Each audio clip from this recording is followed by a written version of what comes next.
Bien, hola a todos. Estimados participantes del seminario Repensar las Matemáticas noveno ciclo, les damos la más cordial bienvenida a la sesión número 70, en la que el profesor José Luis Torres Guerrero del CECIT 7 Cuauhtémoc y la profesora Isaura García Maldonado del ESICIE tendremos el agrado de dialogar con el doctor Luis Carlos Arboleda Aparicio, profesor investigador de la Universidad del Valle de Cali, Colombia, a quien le damos la más cordial bienvenida.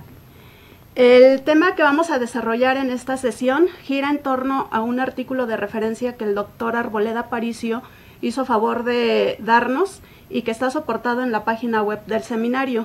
El título de este artículo es El problema didáctico y filosófico de la desaxiomatización de las matemáticas. A nombre de todos mis compañeros del seminario Repensar las Matemáticas, que hacen posible que este se lleve a cabo con éxito, quiero dar las gracias al doctor Arboleda Aparicio por haber aceptado compartir con todos nosotros la contribución de sus estudios de investigación a la enseñanza de las matemáticas. Doctor Carlos Arboleda Aparicio, le damos la más cordial bienvenida a este diálogo. También estoy muy contento de participar en esta experiencia. Muchas gracias. Para conocer más acerca de la formación profesional de nuestro invitado, así como de sus aportes en la investigación y en el campo educativo, los invitamos a ver su semblanza.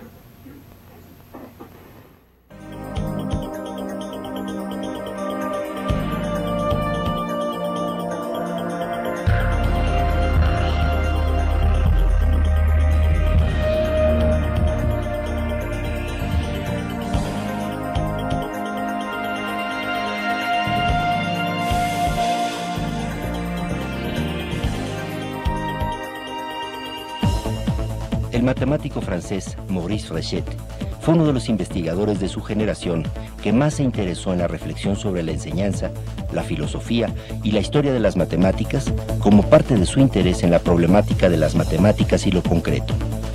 Su idea sobre la relación entre matemáticas y experiencia consiste en postular que las primeras resultan de una construcción intelectual a través de un proceso de síntesis inductiva, o sea, de esquematizaciones sucesivas originadas en la realidad concreta. Al tiempo que acepta la función del método axiomático en cuanto a fundamentar la matemática en un número reducido de principios simples, Fréchet subraya la importancia de verificar en la enseñanza y en la investigación el acuerdo entre la definición lógica de un objeto y su representación experimental, función a la que denominó desaxiomatización, tarea que para él era posible realizar incluso en la clase más abstracta y general de razonamientos, en particular en la teoría de los espacios abstractos, dominio privilegiado de sus investigaciones, del cual emergerían la topología y el análisis funcional. Pero la desaxiomatización no solo responde a una función heurística de naturaleza pedagógica, sino también a la necesidad lógica de verificar una teoría general. Estas preocupaciones son analizadas en el trabajo El problema didáctico y filosófico de la desaxiomatización de las matemáticas, escrito por Luis Carlos Arboleda. Profesor jubilado de la Universidad del Valle en Cali, Colombia, y vinculado a los programas de maestría y doctorado en educación matemática del Instituto de Educación y Pedagogía de esa institución, Carlos Arboleda posee un doctorado en Historia de las Matemáticas y su enseñanza por el Centro Alexandre Coiré y Escuela de Altos Estudios en Ciencias Sociales de París, Francia, y un postdoctorado en Historia de las Ciencias por el Centro de Estudios Históricos CSIC de Madrid, España. Es miembro del Consejo Nacional de Ciencia y Tecnología de Colombia y de varias sociedades científicas y académicas nacionales e internacionales, así como integrante de comités editoriales de varias revistas científicas, colombianas e internacionales, en las áreas de historia, sociología, epistemología y enseñanza de las ciencias y de las matemáticas, tales como Quipú, Revista Latinoamericana de Historia de las Ciencias y la Tecnología; Relime, Revista Latinoamericana de Educación Matemática; Cuadernos de Investigación y Formación en Educación Matemática; y Revista Brasileña de Historia de la Matemática. Actualmente trabaja en las siguientes líneas de investigación: el estructuralismo, el álgebra universal y la teoría de categorías en la constitución de los números reales; historia de las prácticas constitutivas de objetos matemáticos en topología y análisis; los estudios históricos en educación matemática desde la perspectiva de la práctica docente; razón, proporción, proporcionalidad, configuraciones epistémicas para la educación básica y el orden matemático en la organización del Estado en Colombia en los siglos XIX y XX.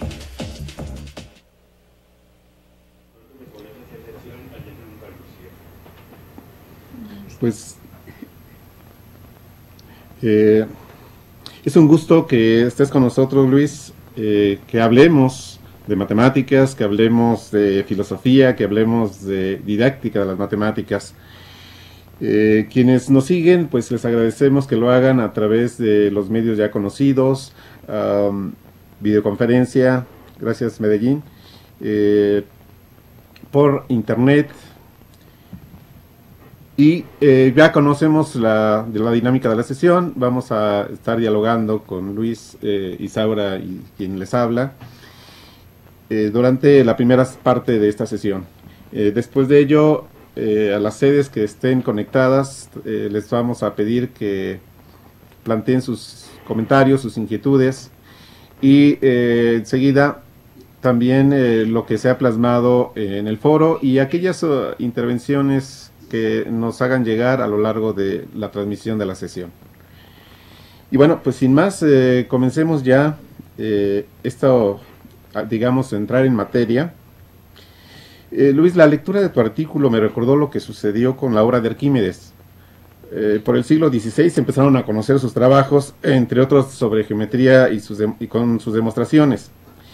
En ellos se mostraba su genio, pero no había traza de cómo se le ocurrieron las afirmaciones de sus teoremas. Fue a principios del siglo pasado cuando se conoció otra obra de él, El Método, una carta a Eratóstenes en la que explica cómo llegaba a encontrar estos resultados recurriendo a la mecánica para que luego los demostrara. Solo con sus teoremas y demostraciones, el lector casi solo le queda admirar la obra. En cambio, con el método hay una cierta invitación para que lo aplique y obtenga sus propios resultados. ¿Puedes comentarnos, Luis, si efectivamente hay una relación entre esto que comentó de Arquímedes con el concepto de desaxiomatización? Bueno, pues en principio me parece muy atractiva esa conexión que se establece, que ustedes establecen entre desaxiomatización y el método de Arquímedes. Revisémoslo, estudiémoslo. Yo creo que sí, que hay una conexión, aunque hay diferencias, las propias diferencias de una reflexión de Arquímedes que separa de 23 siglos o más el trabajo, la reflexión de Fréchet en la década de los años 1920 en Francia. Pero bueno, veamos qué es lo que dice Arquímedes en su carta a Eratóstenes en el prólogo del Tratado sobre el Método. Dice que para ciertos efectos Arquímedes había comprendido que era posible capturar por un método mecánico una idea que luego sería demostrada por un método geométrico. Y él es consciente de que el método mecánico no es en rigor la demostración del método geométrico. El método mecánico solamente le daría una indicación de aquello que la geometría va a demostrar. De manera pues que el método mecánico sería algo así como un conocimiento previo al conocimiento geométrico deductivo. ¿Cuál es el ejemplo que plantea pues los ejemplos, o el problema más bien, al cual se referirá en el método Arquímedes? Pues bien, el método mecánico consiste en aplicar la ley de la palanca a un sistema finito de masas m sub i que estarían situados a distancias d sub i de un centro, de un punto de equilibrio en una barra que no tendría peso. Y por el otro lado del sistema, del punto de equilibrio, también habría un sistema finito de masas m', situado a distancias de primas y del centro de equilibrio. Y lo importante a señalar aquí es que el algoritmo que da el equilibrio en el método mecánico pues es la sumatoria de los m sub i por d sub i igual a la sumatoria de los m' de sub j por los de prima j. Ese algoritmo es el que le va a permitir a Aristóteles, a Arquímedes, aplicar su método mecánico para el cálculo de áreas y volúmenes de acuerdo con la ley de las palancas, tomando como elementos infinitesimales los m sub i. Pero en cada momento Arquímedes es consciente de que el método mecánico, a partir del cual él puede calcular el área de una región plana o el volumen de una región en R3, que ese método mecánico no es un método de demostración, en particular porque no involucra el argumento central que tiene la prueba geométrica de cualquier cuadratura o cubatura, que es la exhaustión, el método de exhaustión.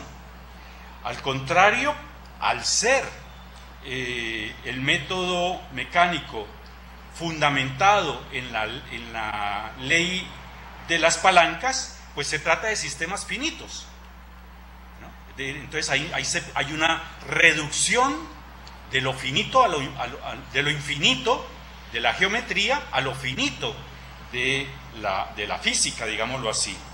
Entonces ahí hay una conciencia muy clara de que esa especie, digamos, de traducción de lo geométrico a lo físico, a lo mecánico, si es que por ello entenderíamos la desaxiomatización,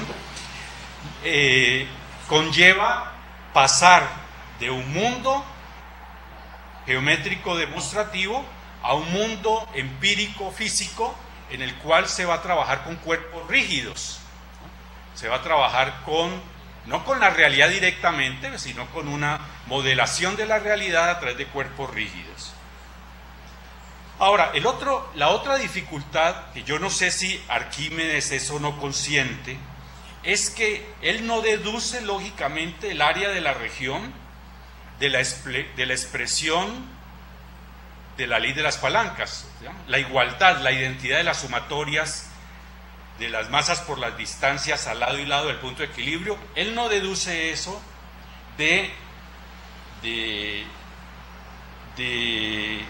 el área de la región que calcula por esa ley, no la deduce lógicamente, simplemente la calcula, lo cual también le da una segunda limitación a su método mecánico, en la medida en que no tiene ni la posibilidad de expresar la propiedad de exhaustión de la geometría, ni la propiedad de deducir lógicamente el área de la ley de la palanca, solamente de una aplicación. Bueno, ahora, ¿En qué consiste la desaxiomatización? En 3 palabras. Ustedes ya lo han visto en el trabajo, pero la voy a resumir con el ánimo de concluir si efectivamente hay o no una similitud o no entre este método de Arquímedes y Fréchet. Bueno, en primer lugar, la desaxiomatización consiste, como Fréchet mismo lo dice, en realizar un trabajo inverso al que uno hace cuando construye un objeto matemático dentro de un campo teórico. Uno, quiero decir, el matemático. Se pasa de un objeto con ciertas propiedades empíricas, intuitivas, a un objeto que cada vez más estará inmerso en una teoría de un alto grado de axiomatización. Y lo característico pues de los objetos matemáticos es precisamente su gran dificultad, es que ellos están inmersos en teorías de grados de complejidad axiomática cada vez mayores y con criterios de deducción cada vez más complejos. Entonces la desaxiomatización haría ese trabajo inverso que hace el sujeto en su práctica de producción de un objeto teórico, ¿no? Es buscar un mundo empírico que no necesariamente es una empiria primitiva, sino una empiria incluso muy elaborada, pero a partir de la cual se ha dado un proceso de generalización cada vez mayor. En términos concretos, ya lo vimos, el ejemplo o varios de los ejemplos, pero uno de ellos, al que más interés le coloca Fréchet, es precisamente a demostrar cómo él llega a una diferencial para un objeto matemático del análisis funcional, una funcional, a partir de la abstracción de una propiedad característica de las diferenciales de funciones de 2 y 3 y más variables. Bien, un segundo aspecto de la desaxiomatización es que precisamente este trabajo inverso, de ir de lo más abstracto y complejo en términos axiomáticos a lo más próximo a una realidad empírica, ese trabajo inverso consiste en retornar a la experiencia para verificar la correspondencia entre una propiedad lógica que caracteriza un objeto abstracto y una propiedad experimental que caracteriza a un objeto empírico. En eso consistiría el trabajo inverso de la desaxiomatización para Fréchet, en establecer esa correspondencia entre propiedad lógica aritmética y propiedad, su dual, digámoslo así, de propiedad experimental. Y un tercer nivel de la desaxiomatización para Fréchet es que si bien el objeto matemático tiene un valor intrínseco, puesto que pertenece a una teoría axiomática, deductiva, ¿no?, independiente, ese objeto matemático no se libera de la experiencia o encapsula la experiencia. Y esto en 2 sentidos. Uno, en que el objeto proviene de una práctica constitutiva del individuo, del sujeto, del matemático, que Fréchet llama síntesis inductiva.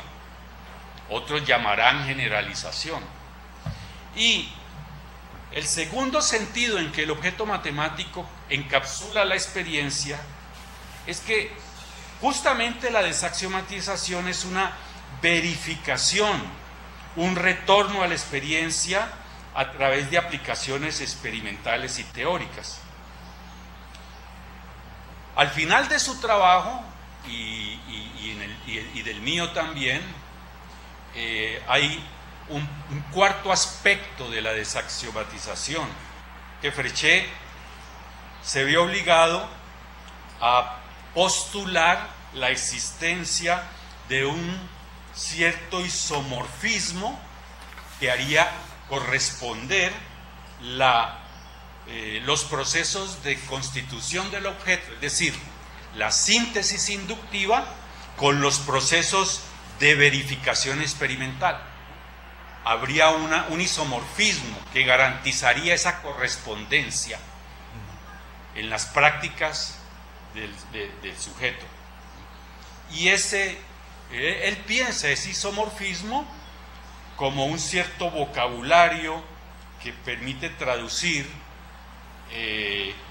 las razones de ser de la axiomática. Si toda teoría está fundada en un sistema de axiomas, entonces ese isomorfismo lo que haría es garantizar que el sistema de axiomas interprete adecuadamente las propiedades de la teoría en la práctica, en la experiencia. Claramente la posición de Fréchet es cuasi empirista dentro de la escuela de la filosofía de las matemáticas de su periodo, de su época. Entonces, ¿dónde podríamos colocar una relación entre el método mecánico de Arquímedes y la desaxiomatización de Fréchet? Yo la veo en dos niveles. Bueno, está en la síntesis inductiva, es decir, en la constitución del área de la curva a partir de una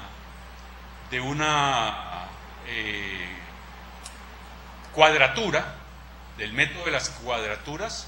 Es claro que el método mecánico es una manera de permitirle a Arquímedes tener una idea, dice él, ¿no? Una sugerencia de cómo es que se pueden calcular las áreas de las cuadraturas. Pero también, por otra parte, hay una cierta verificación experimental, porque allí donde es necesario en el método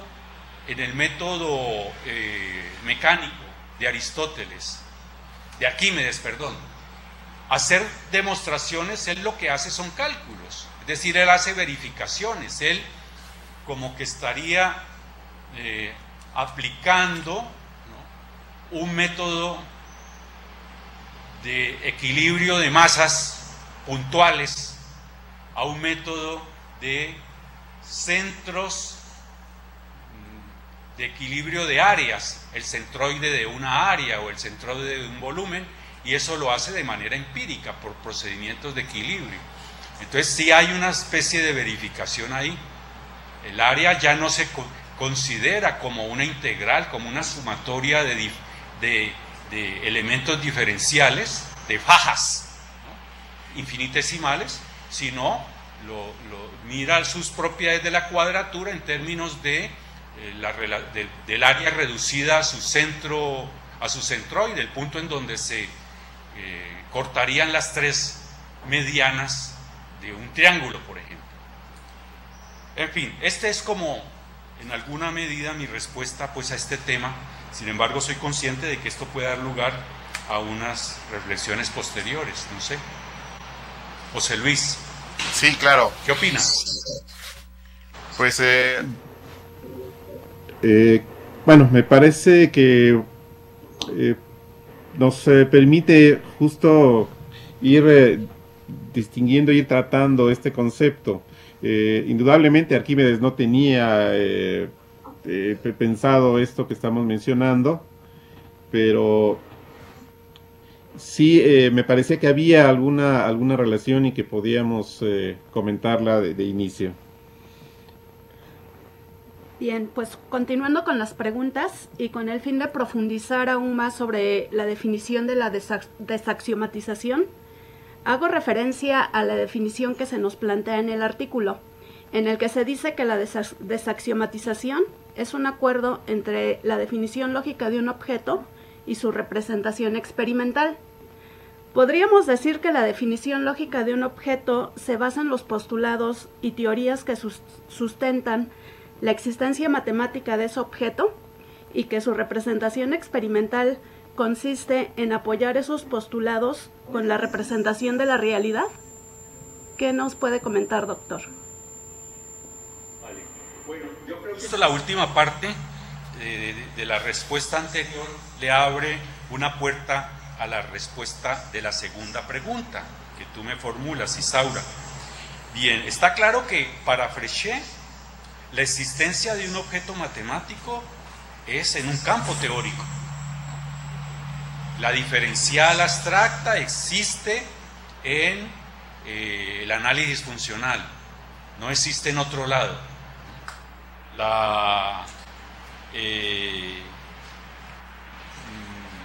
Los objetos, las cuadraturas existen en la geometría euclidiana, no existen en otros lados.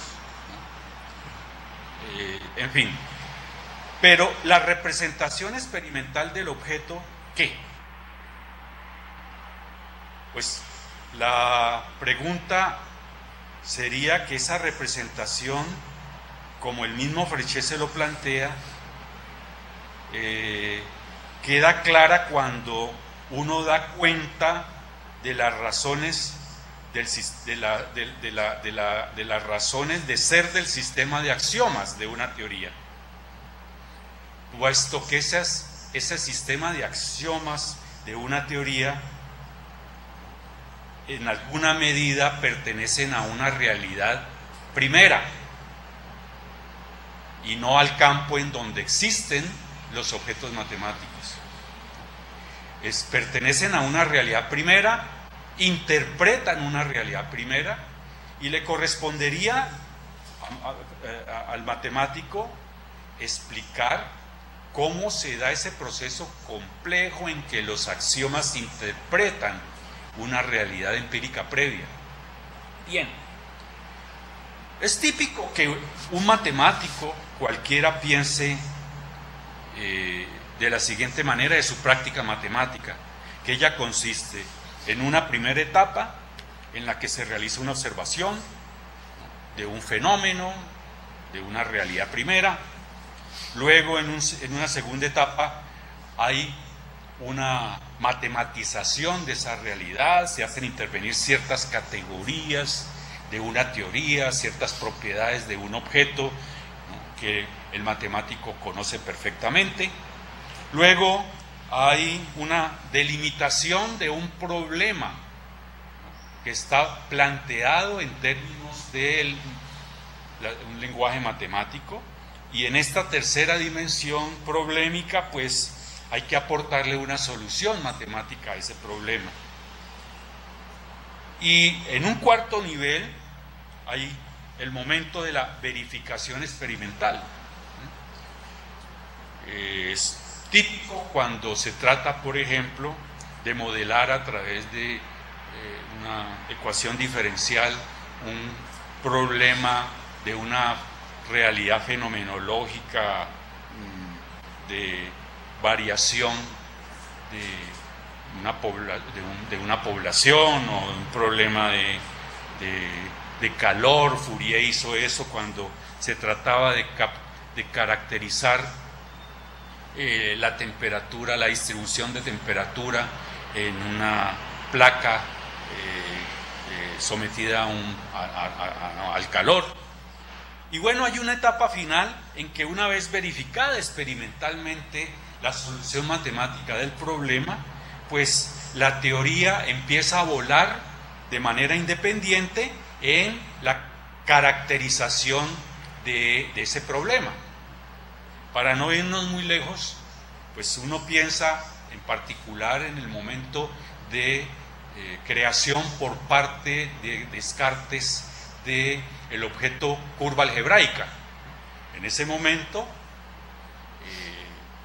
de emergencia del álgebra, Descartes está resolviendo un problema que es el problema de Pappus, ¿no?, de encontrar el lugar geométrico de los puntos que equidistan de un sistema dado de rectas en el plano. Y resolviendo ese problema matemático, en la instancia 3 del esquema que acabo de plantear, pues encuentra justamente que las curvas de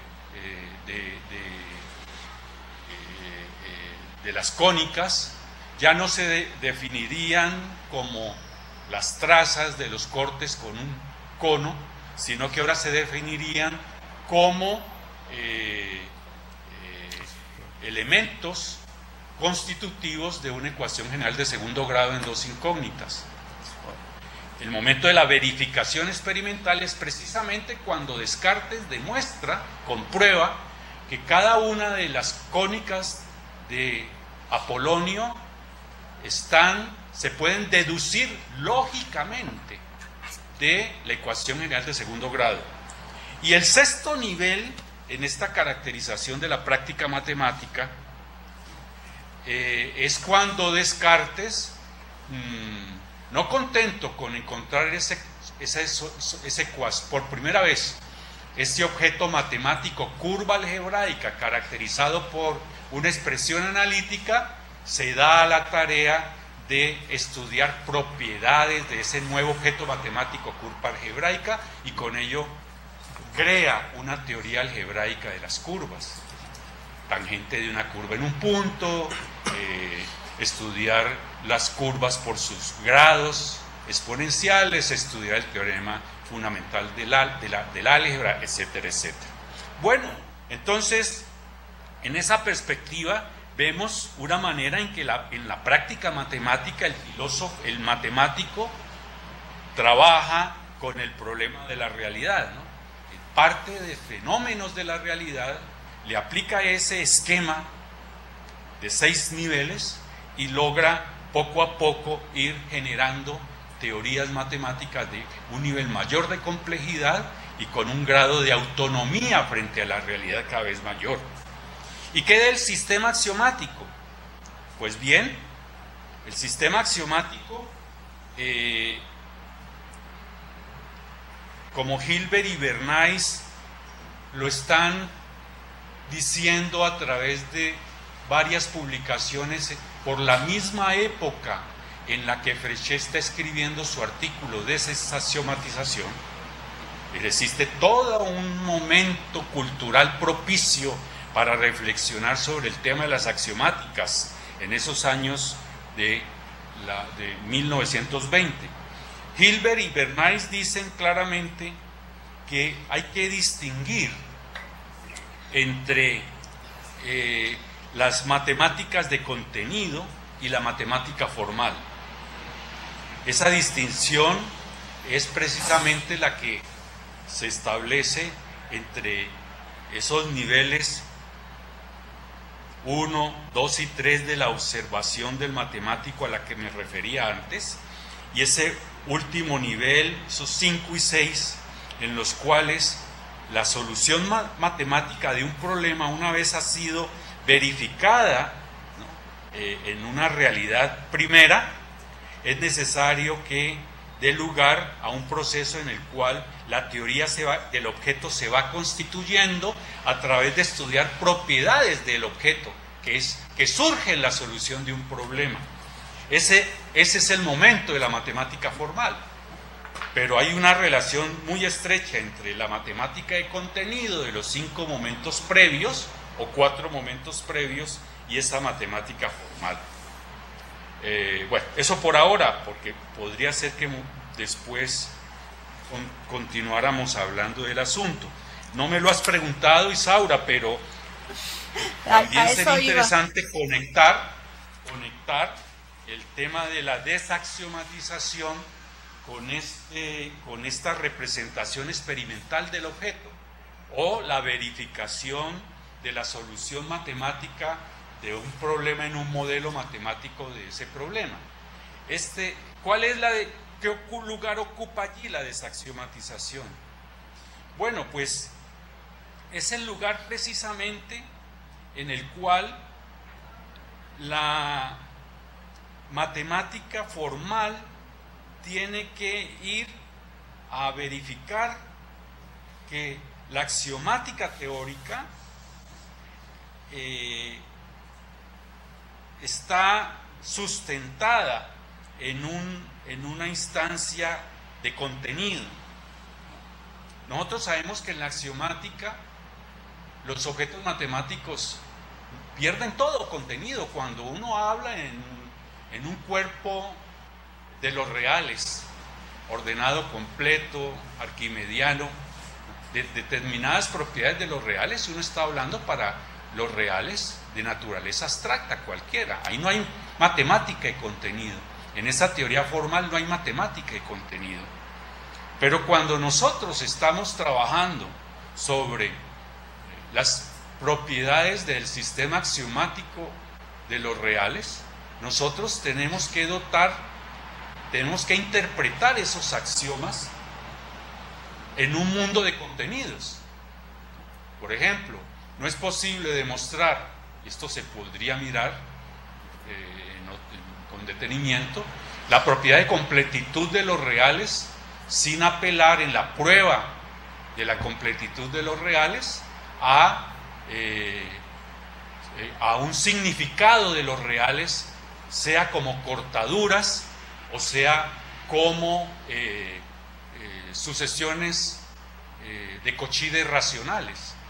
Es decir, que si en los reales son objetos de naturaleza cualquiera que pertenecen a una estructura algebraica, cuando yo utilizo axiomas de los reales para probar una propiedad tan fuerte como la completitud, tengo que hacer intervenir un real consentido, un real que vive en un mundo de contenido, con significación.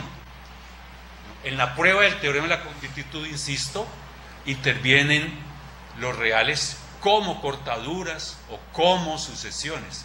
Pero en la vida corriente, cuando nosotros estamos en una estructura matemática, estamos trabajando con el objeto real sin contenido, sin significación otra que aquella que le dan las propiedades mismas de la estructura matemática. Eso pues como una respuesta a esta pregunta de qué es existencia y qué es representación de un objeto matemático. Sí, muy interesante la respuesta, doctor.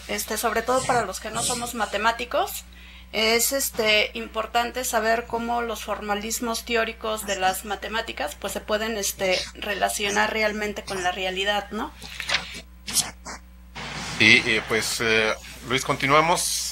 Es muy interesante, muy bien escuchar tus explicaciones. En México no se estudia para ser profesor de matemáticas en los niveles de bachillerato y universitario. Quienes cumplimos esta función nos formamos como ingenieros y matemáticos principalmente. Una característica justo de los matemáticos es que cuando se inician en la docencia, organizan sus clases como ellos las tomaron en su preparación como matemáticos. Es decir, enseñan la matemática como si sus estudiantes fueran a ser matemáticos y no para técnicos o ingenieros. El resultado es que la mayoría de los estudiantes se desentienden de la materia porque dicen que es muy complicada, que no se entiende, que el profesor sabe mucho pero no se da a entender, que está loco. La lectura también me recordó esta situación de que de esta característica de profesores de matemáticas recién iniciados en la docencia con formación de matemáticos. ¿Puedes comentarnos si tienes alguna reflexión al respecto? Es una gran pregunta. Este es un problema que está en la base de la reflexión de la pedagogía de las matemáticas, por supuesto. Yo diría que hay dos aspectos a distinguir, José Luis, en tu inquietud, en tu formulación. Uno es el formalismo excesivo en la enseñanza de las matemáticas. Tú lo dices para el caso de las matemáticas que enseñan los matemáticos o ingenieros matemáticos a los estudiantes. Bueno, pero en todo caso, en todos los niveles, lo característico es ese formalismo, casi que como condición de justificar el rigor, ¿no?, de la transmisión de la cultura matemática. Y por el otro lado está el dual de ese formalismo en la práctica educativa, que es la incomprensión y el rechazo de los alumnos, al que tú te refieres. Bueno, nosotros debemos recordar desde las teorías didácticas de las matemáticas que hacia comienzos de los años 80, la reflexión que tiene particularmente la escuela francesa sobre estos dos problemas que acabo de enunciar, conducen a un personaje como Brousseau, a una crítica al formalismo excesivo en la enseñanza, mostrando que si bien el profesor no puede desconocer la importancia que el formalismo tiene como método en el desarrollo de la investigación matemática y en la presentación de las teorías, lo cierto es que el formalismo borra la heurística de los procesos constitutivos de la matemática formal. Y ahí está el gran problema para el pedagogo, el profesor. El profesor, al centrarse exclusivamente en la presentación de las teorías, estaría obviando los procesos constitutivos de esas teorías, la heurística de esos procesos. Entonces, el llamado de Brousseau es a rescatar esa heurística en la enseñanza de las matemáticas. En particular, por ejemplo, a través de la historia de las matemáticas, que da cuenta de esos procesos constitutivos de los objetos matemáticos. Pero no solo a través de la historia, hay otras maneras también de hacer evidente esta heurística. La propia práctica docente, ¿no?, y casos complejos de prácticas docentes, de estrategias didácticas, es una buena reveladora de los procesos heurísticos detrás de las teorías formales.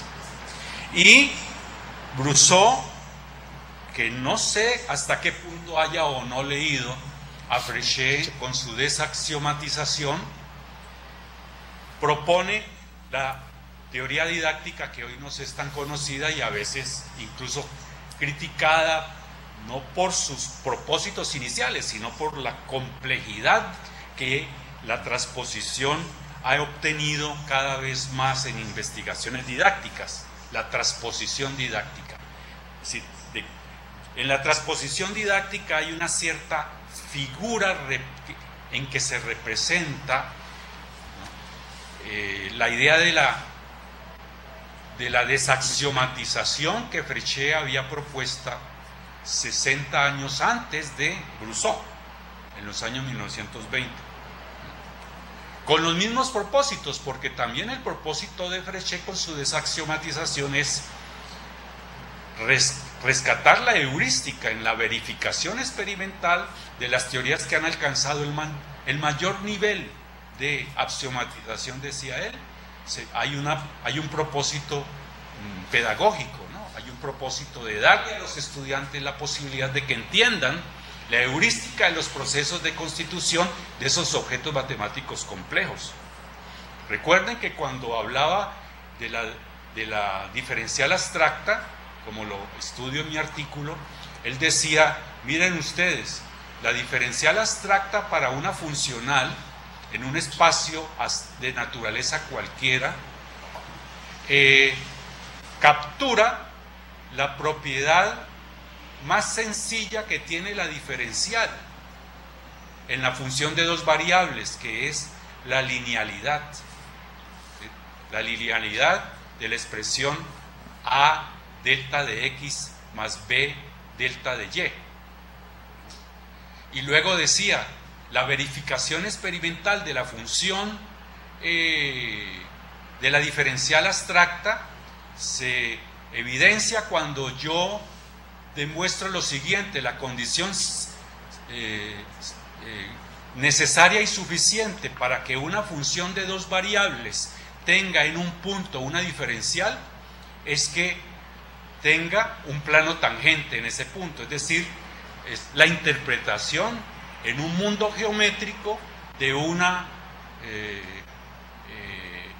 objeto matemático que vive en una teoría totalmente abstracta, una teoría del análisis funcional general. Entonces, esta transposición de desaxiomatizar la diferencial de su mundo y encontrar que hay una justificación de ella de tipo absolutamente geométrico, empírico, es lo que propone Brousseau que se haga, que el docente no le tema a salirse de las justificaciones meramente formales de carácter axiomático deductivo y apelar a buenos ejemplos de interpretación geométrica en donde la justificación ya se hace es en el mundo de la geometría, no en el mundo del análisis funcional, en el caso particular. Pero esto, ¿qué condición tiene? La condición para poder hacer esto es romper con una pedagogía tradicional formalista en la cual el profesor es un brazo extendido de un discurso formal que él transmite y que el estudiante de alguna manera tiene que recibir y asumirlo por cuenta propia si lo comprende o no. Y pasar a un momento en el cual la práctica del docente rompe con esa pedagogía tradicional y utiliza una pedagogía transformacional, digámoslo así, en la cual el sujeto de la actividad del profesor es el alumno, ya no la teoría, sino fundamentalmente el alumno. Y él como profesor está propiciando la búsqueda, por ejemplo, de esas instancias como la interpretación geométrica de la diferencial abstracta. Es él el que se inventa eso y le ayuda al estudiante a que entienda de que una razón de ser de la diferencial la puede también encontrar en el mundo de la geometría y no en el mundo riguroso de la demostración de cuál es la propiedad analítica característica de la diferencial, esa ecuación largota que involucra, como ustedes saben, épsilons, deltas, etcétera, etcétera. Eso pues es como mi respuesta a esta tercera pregunta. Bien, pues precisamente en este tenor quiero hacer mención de las siguientes inquietudes. Basándonos en la línea de investigación que se nos plantea en el artículo, pregunto, ¿la desaxiomatización permite que un individuo sin formación matemática previa aprenda con más facilidad las matemáticas? ¿Y qué le recomendaría a los profesores de matemáticas que no son matemáticos para poder mejorar el proceso de enseñanza-aprendizaje de las matemáticas? Bien, yo creo que el problema no es tanto el alumno, Isaura, el problema es el profesor. Un profesor que esté dispuesto, confrontado a transformar una experiencia de pedagogía tradicional, expositiva, formalista, para pasar a un nivel en el cual sea un pedagogo de transformista, digámoslo así, centrado en el sujeto. Este profesor tiene que saber muy buena matemática. Nadie puede hacer, ¿no?, una interpretación de como la que propone Fréchet, de la diferencial abstracta, ¿no?, reduciéndola a la justificación geométrica si no conoce la diferencial abstracta. Entonces, el profesor mismo tiene que tener una formación prácticamente como la que tendría el promedio de los matemáticos sobre la diferencial abstracta para poder hacer este ejercicio, ¿no? El estudiante no, el estudiante va construyendo en una práctica de síntesis inductiva desde lo particular a lo general y eventualmente en un momento de abstracción tendrá que hacer una verificación que le sugiera el profesor y a partir de eso tomará conciencia de un nivel mayor de abstracción. Pero el profesor que conduce el proceso sí que tiene que tener una formación matemática previa y él no se puede ahorrar eso. Ninguna desaxiomatización, ninguna transposición didáctica significa una pérdida de rigor en el conocimiento del objeto de referencia matemático para el profesor. más sí para el alumno. Y lo otro que se podría notar aquí es que estaba tratando de buscar una cita, ¿no?, pero no la encuentro por ahora. En fin, yo cerraría por ahora aquí. Si lo encuentro luego en otro momento de la conversación podría mencionar. Definitivamente el asunto es muy concreto, es lo siguiente, es que la propia práctica del matemático nos indica que si un matemático en un momento determinado encuentra la necesidad de pasar a una instancia de verificación, a una instancia de desaxiomatización, ese paso conlleva de que él ya tiene un horizonte matemático muy complejo en su cabeza. Cuando Arquímedes utiliza el método mecánico para las cuadraturas, corrientemente nosotros decimos, el método mecánico es el método que le permitió a Arquímedes descubrir el método geométrico de las cuadraturas. Esto es bastante dudoso. Cuando uno examina el mismo ensayo del método y los cálculos que en el método hace Arquímedes, se da cuenta de que hay un profundo conocimiento de las cuadraturas por el método de Saussure. Entonces, aquel que está diciendo que fue esta la ruta que yo seguí para descubrir el método matemático de las cuadraturas, en la práctica de los cálculos con el método mecánico, él da cuenta de que ya tiene un horizonte en su cabeza muy claro de lo que eran las cuadraturas. Entonces hay una relación de doble vía entre el método mecánico y el método geométrico en Arquímedes. Pues bien, yo creo que en la práctica matemática hay siempre una relación de doble vía entre teorización y verificación.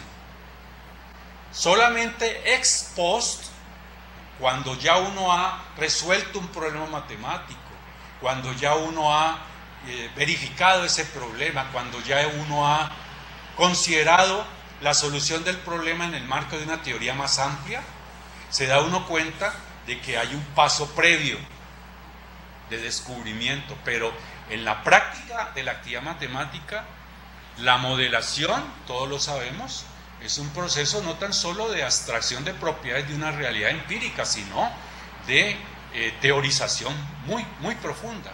¿Qué significa para un matemático observar un fenómeno concreto? ¿Qué significa para un matemático caracterizar el problema característico de un fenómeno natural, de un comportamiento concreto que va a modelar? Pues significa un esfuerzo de teorización muy fuerte. De manera que la desaxiomatización implica una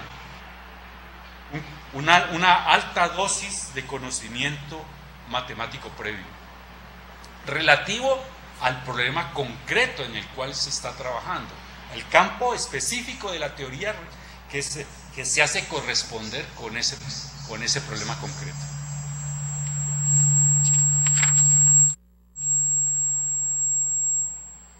Bueno, bastantes cosas podemos platicar, podemos continuar mencionando acerca de estas ideas que diríamos son frescas, a pesar de que ya podemos hablar cerca de un siglo que empezó Feuchet a plasmarlas, a manifestarlas. Tenemos ya algunas participaciones en el foro y quisiera aprovechar esto para comentarte, bueno, mencionarte lo que nos dice Alejandra Ángel, una estudiante de la Escuela Superior de Física y Matemáticas.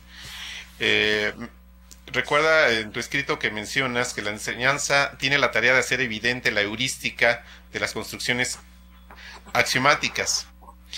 Y ella identifica 3 significados de heurística. Dice, como técnica de descubrimiento, como búsqueda de fuentes históricas y como la manera de buscar la solución de un problema mediante métodos no rigurosos. Te pide que si puedes ampliar esta idea de heurística. Bueno, algo decía ahora en el caso de Brousseau. Claro. Estaba comentando este tema de la heurística. Sí, esto da mucho que discutir. Tal vez podría tomar un ejemplo que me permita ampliar lo que mencioné hace un momento en relación con la extensión de los sistemas numéricos hasta la constitución de los reales. Bien. En ese proceso de extensión, pues, si uno está situado en la tarea de enseñar los reales como un cuerpo arquimediano y completo, si esa fuera la tarea, entonces nosotros estaríamos enfrentados a un texto cualquiera, Apóstol o Serge Lang, para hablar de en los que yo me formé, en mi generación, en los cuales se expone la teoría de los números reales, ¿no? Como deducción de un sistema de axiomas sobre los reales. Entonces, enfrentados a esa tarea y queriendo ser un pedagogo no convencional, no tradicional, que le permita a los estudiantes, ¿no?, comprender más por la exposición que yo haga que por su propia actividad constructiva. Entonces, un recurso que tenemos es ver, bueno, cómo fue que se constituyeron los reales en esa estructura de cuerpo algebraico. Es decir, restituir la heurística de los procesos de constitución, es decir, ver las extensiones sucesivas de los reales desde los naturales hasta los fraccionarios, hasta los racionales, a los irracionales y luego los reales. Y por lo pronto, la más importante de todas esas extensiones, la más clave de ellas, que es precisamente la que conduce del cuerpo de los racionales, no completo, con propiedades de densidad, pero no con propiedades de completitud todavía, al cuerpo de los reales con la propiedad de la completitud. Y en la heurística de ese proceso, pues uno apela a la información histórica que nos dé cuenta de cómo se crearon esos dos momentos cruciales en que se da el paso de los racionales a caracterizar los irracionales. Y es bastante complejo. En el 19 tendría uno que hablar de todas las actividades relativas, por ejemplo, a los trabajos de Kronecker sobre los números algebraicos, a los trabajos de Dedekind sobre las cortaduras, al tema de los trascendentes, al tema de la solución de las ecuaciones algebraicas con coeficientes complejos, con coeficientes racionales. Pero fundamentalmente dos puntos son los que convencionalmente aparecen en las propuestas didácticas para favorecer una actividad del estudiante en la comprensión de cómo se llega a la estructura algebraica de los reales. Dos puntos: el momento clave en que Dedekind introduce las cortaduras para definir los objetos matemáticos nuevos, número irracional, por medio de cortaduras de racionales, y el momento paralelo histórico en el cual Cauchy hace lo mismo con no con cortaduras, sino con sucesiones de Cauchy de números racionales, ¿no? Y luego se mostrará que las dos construcciones son equivalentes, que da lo mismo que yo llegue a los racionales en una estructura algebraica a través de cortaduras o que llegue a través de sucesiones de Cauchy, de racionales. Que esa es como una manera de restablecer la heurística, ¿no? Encuentra uno las tres dimensiones de heurística a las que se refiere Alejandra. Hay una posibilidad de remitirse a las fuentes históricas a través de esta heurística, es decir, de utilizar como recursos pedagógicos ciertas fuentes históricas, los trabajos de Dedekind, de Cauchy del siglo XIX en particular. Hay la posibilidad de hacer una crítica de los discursos formales, es decir, hacer un análisis y de construir en alguna manera el discurso formal de la presentación estrictamente axiomática, deductiva de los reales en una estructura algebraica. Y hay, ¿no?, el proceso de extensión que nos lleva de sistemas numéricos previos, ¿no?, es decir, una matemática de contenido, como diría Hilbert, a una matemática formal, en la cual, como dije también hace un momento, cada número real no tiene un sentido previo, sino que tiene un sentido solo en la estructura algebraica, es decir, una existencia formal, sin ningún significado intuitivo, totalmente relacionado con la estructura de los reales. Habría momentos de verificación, de desaxiomatización de esa teoría formal de los reales, cuando el estudiante ya haya... Claro que sí los hay. Un estudiante que haya accedido a la instancia máxima, ¿no?, por esta vía de reales desde el punto de vista de la estructura algebraica, de cuando en cuando va a haber la necesidad de verificar experimentalmente esa teoría formal. ¿Dónde? Como lo hacemos continuamente, en la recta geométrica. Ahí examinamos la correspondencia entre las propiedades lógicas de los reales, los teoremas que uno enuncia de los reales, la correspondencia lógica entre esas definiciones lógicas de los reales y las definiciones geométricas que serían visibles, percibibles sensorialmente en una recta real. Algunas son más o menos verificables.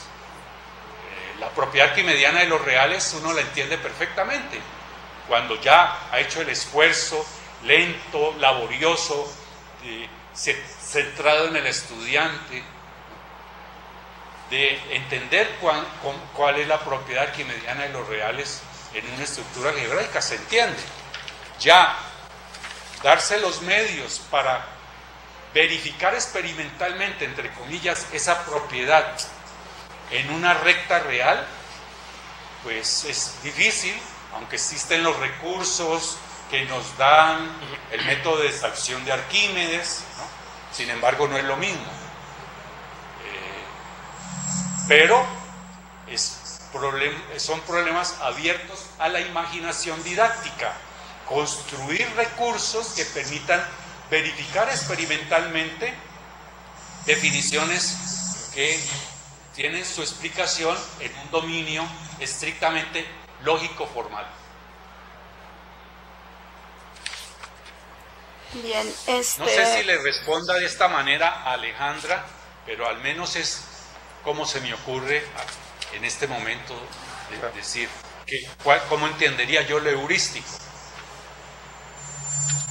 Sí, de cualquier manera, los comentarios de nuestros participantes van a quedar en el foro de discusión de la página del seminario, y le vamos a pedir, doctor Arboleda, si nos hace favor posteriormente de ingresar a la página y hacerles comentarios a nuestros participantes en base a sus comentarios, que ellos plasmen en el foro de discusión.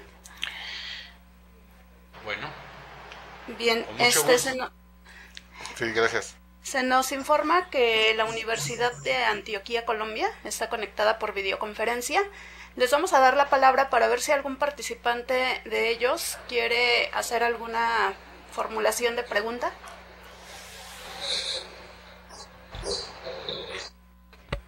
Un especial saludo y agradecimientos a los coordinadores del seminario Repensar las Matemáticas por la participación. Gracias Isaura y gracias José Luis por la coordinación de esta sesión, y el profesor Arboleda, muchas gracias también por las reflexiones. Particularmente nos quedan una serie de tareas para pensar en particular en nuestro oficio de formación de profesores, en esta relación también, realidad, desaxiomatización, matemáticas. Y yo quisiera ceder la palabra a mi colega Gilberto Bando, que aquí tiene una serie de comentarios que podríamos ampliar con el profesor Arboleda. Muchas gracias.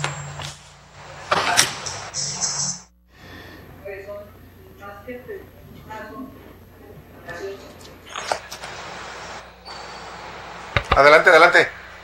Sí, bueno, entonces son un par de comentarios motivados también por el conversatorio previo.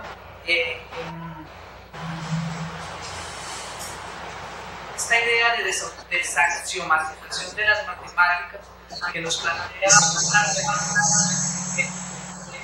la experiencia matemática de la Constitución de la axiomatización, lo que uno podría llamar ya la formalización misma de las matemáticas. Es muy interesante mirar esa relación porque muchas veces estamos dados a tentar a mirar esa relación entre la experiencia matemática y la axiomatización como una relación en términos de teoría formal, aplicación de la teoría.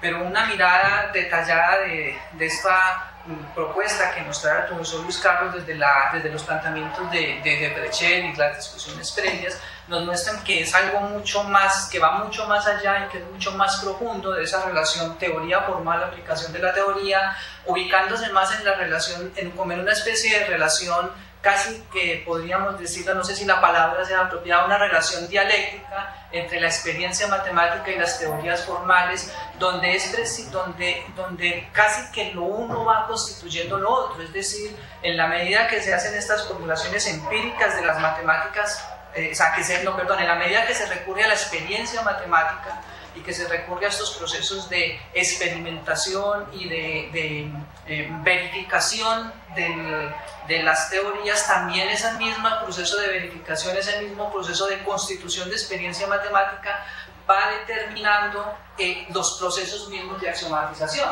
Entonces es una relación allí donde no es una unidireccionalidad de teoría formal, aplicación de la teoría, sino de experiencia matemática y formalización matemática como dos elementos que se van constituyendo mutuamente en el proceso mismo de hacer matemáticas. Y eso lo quiero conectar con el último ejemplo que estaba mencionando el profesor Arboleda sobre los números reales.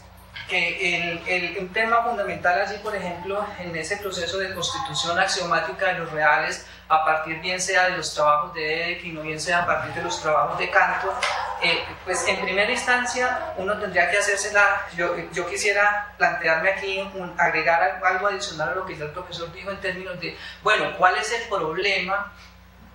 ¿Cuál es el problema que se está intentando resolver que lleva precisamente a la axiomatización de los números reales? Porque es que si bien hay unas heurísticas que se identifican tanto en lo de Dedekind como en lo de Cantor, el punto es cuál era el problema que se estaba resolviendo, que es un problema de mucho más antiguo, que tiene que ver con el problema de la continuidad de los reales, ¿sí? Que tiene origen en el falso teorema de Cauchy, cuando él usa en la demostración de la continuidad de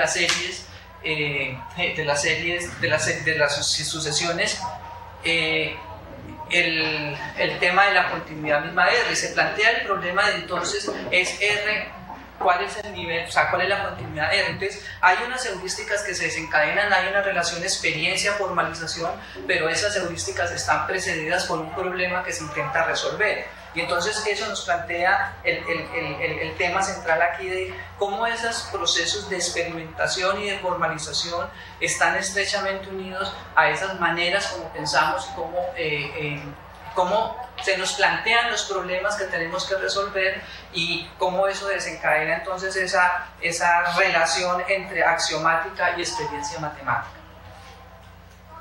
Yo puedo dejar. ¿Aló? Bien, Luis, no sé si tengas algún comentario.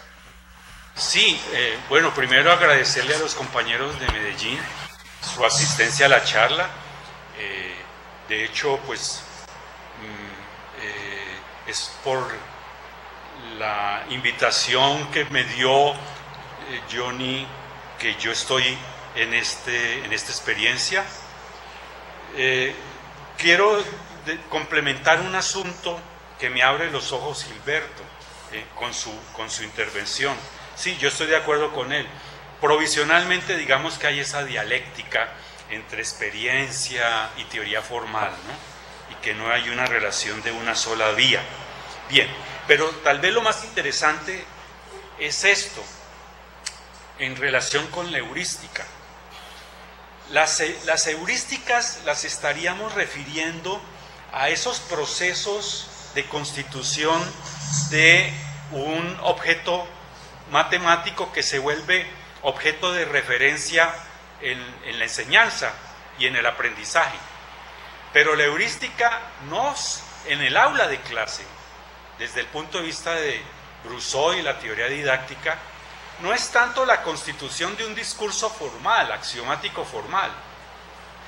La heurística lo que importa lo que hace interesante un momento heurístico es cómo se traduce él en la subjetividad del alumno.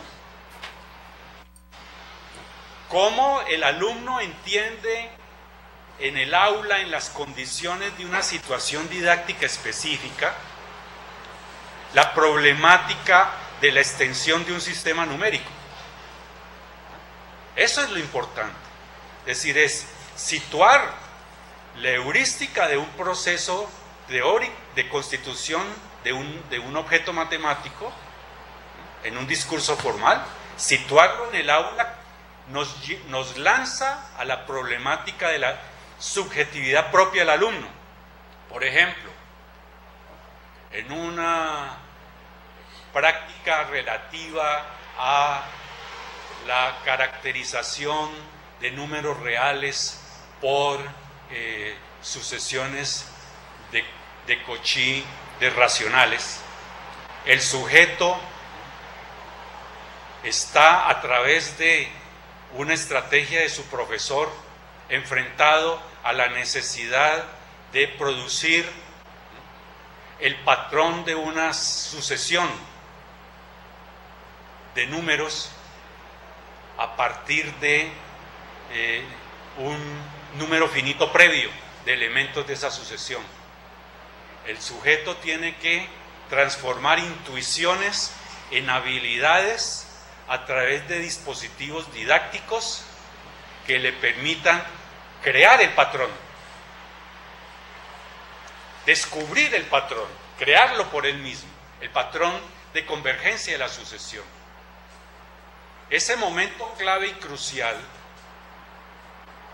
que correspondería a un proceso heurístico teórico, ese momento clave y crucial, moviliza instrumentos didácticos relativos, por ejemplo, al hecho de cómo se forman las habilidades en los juegos de lenguaje, en las prácticas de juegos de lenguaje, cómo la conciencia apela a las intuiciones para elevarse a cierto momento del formalismo, cómo se extiende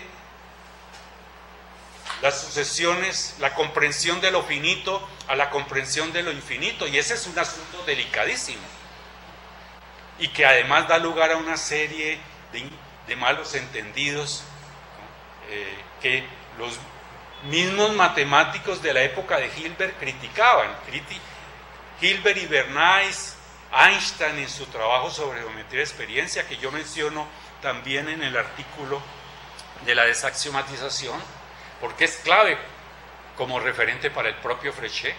Einstein y ellos se rebelaban contra la idea de que el paso de lo finito al infinito, en el caso en que yo lo menciono, en el caso de generarle en el estudiante una habilidad para producir patrones de convergencia a través de términos finitos de la sucesión, que eso se diese por un cierto desencadenamiento de una habilidad mental, de una cierta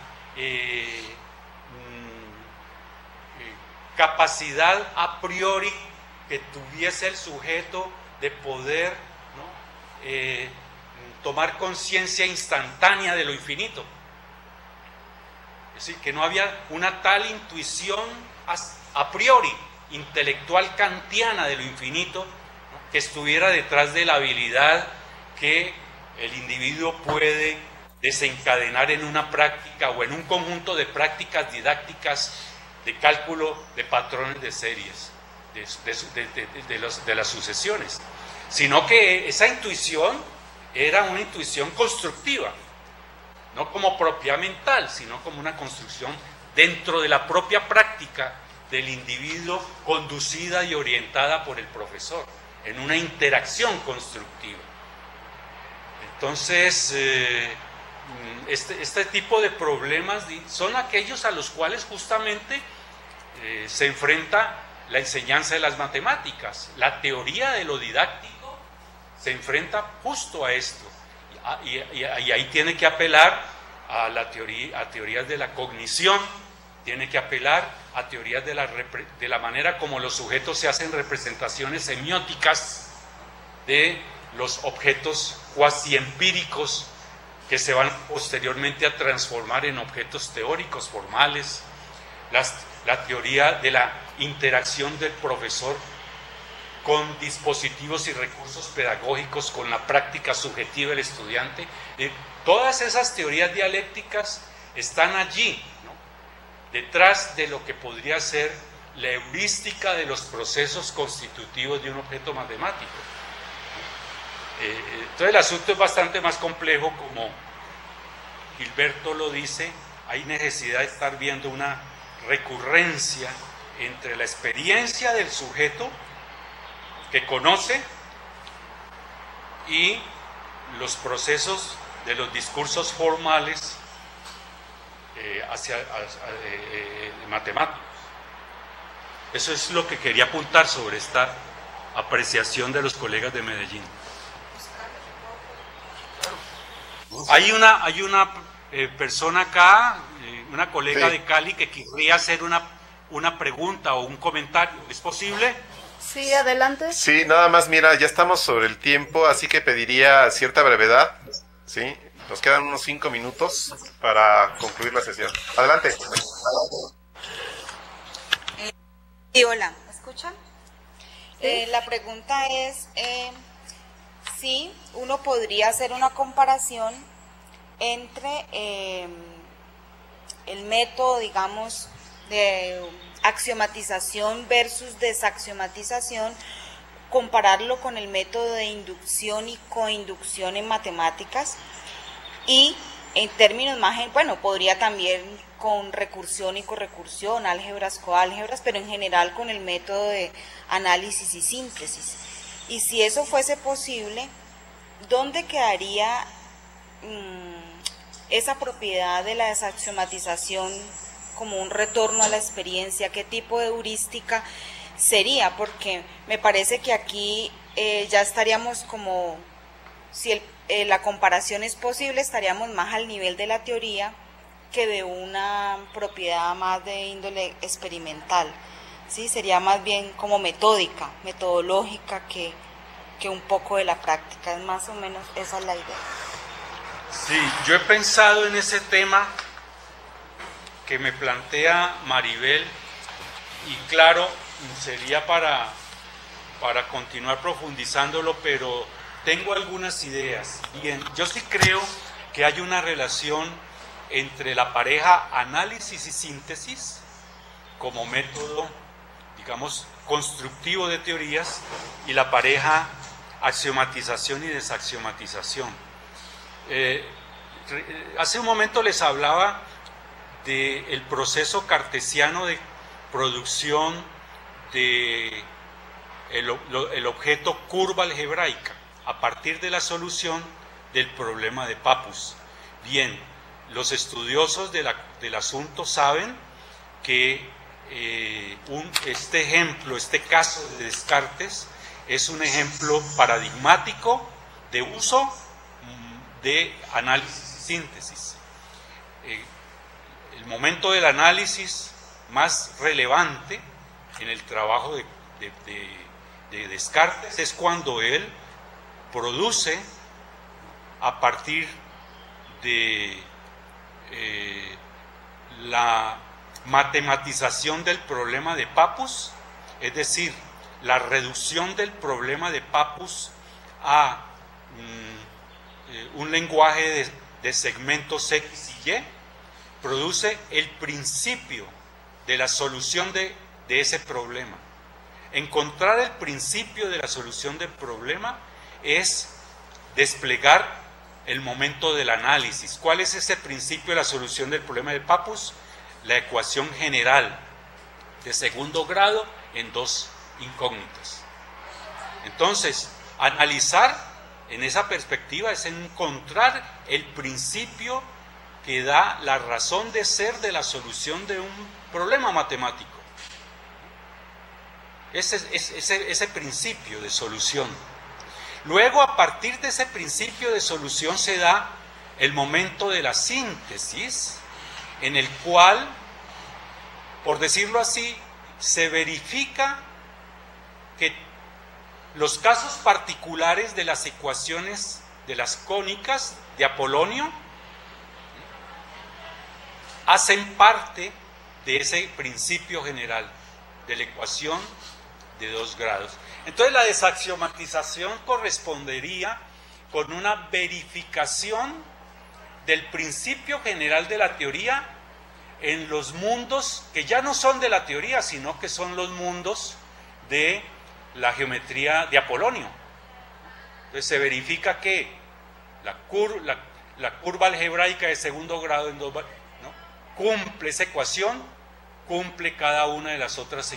Se verifica en el caso de las ecuaciones de Apolonio, ¿no?, de la cónica, de la elipse, de la hipérbola, de la recta, de la circunferencia, todas, ¿no?, pertenecen, verifican la ecuación general de segundo grado. Ese momento, que es el de la síntesis en el caso de Descartes, uno podría decir que guarda mucha similitud con la desaxiomatización en el caso de Fréchet, ¿no?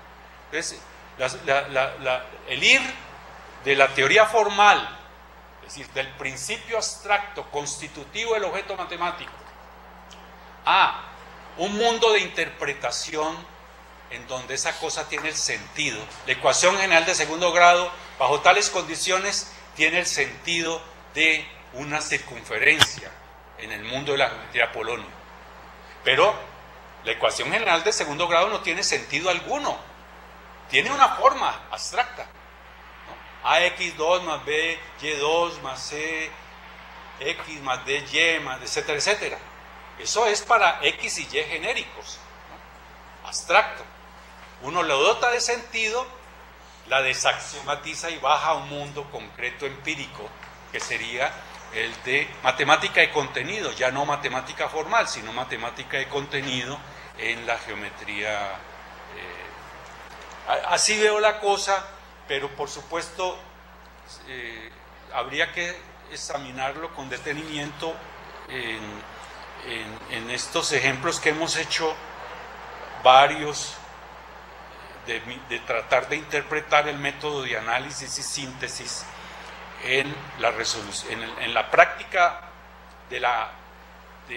pues en el libro de la geometría de Descartes, ¿no?, donde soluciona el problema de Pappus. Pues vaya que nos has dado bastantes temas, bastantes aspectos de qué reflexionar sobre la temática tratada en la sesión. Estamos muy contentos de que hayas estado con nosotros y espero que sea la primera de varias intervenciones. Pero bueno, estamos ya sobre el tiempo. Entonces reitero lo que había comentado Isaura, en el sentido de que si pudieras consultar el foro y conocer de las inquietudes que se plasman en él. Hay varios aspectos todavía que comentar, pero pues tenemos esta limitante en la transmisión. Isaura. Sí, doctor Arboleda Aparicio, también le quiero agradecer infinitamente su participación en esta sesión. Como dice el profesor José Luis Torres, esperamos que en los próximos ciclos del seminario Repensar las Matemáticas contemos con su apoyo como en esta ocasión. Son muy interesantes sus reflexiones y estoy casi segura que a muchos docentes de aquí de México y de los que están participando en otros países nos abrió un panorama para llevar este tema de desaxiomatización de las matemáticas a las aulas con nuestros alumnos. Como bien lo comentó usted, para aplicar la desaxiomatización, pues primero el profesor debe de conocer bien los temas de matemáticas para de esta manera facilitar el aprendizaje con los alumnos. Lamentablemente, pues el tiempo se concluyó. Nuestros participantes siguen planteando sus preguntas en el foro de discusión y estamos seguros de que usted también nos va a apoyar en ese sentido. Nada más exhortamos a nuestros participantes a que continúen participando en las siguientes sesiones, que lean los artículos de referencia que están cargados y que planteen sus preguntas o comentarios en el foro de discusión. Pues muchas gracias a todos por seguir la transmisión. Saludos y hasta la próxima. Hasta luego, muchas gracias. Hasta luego.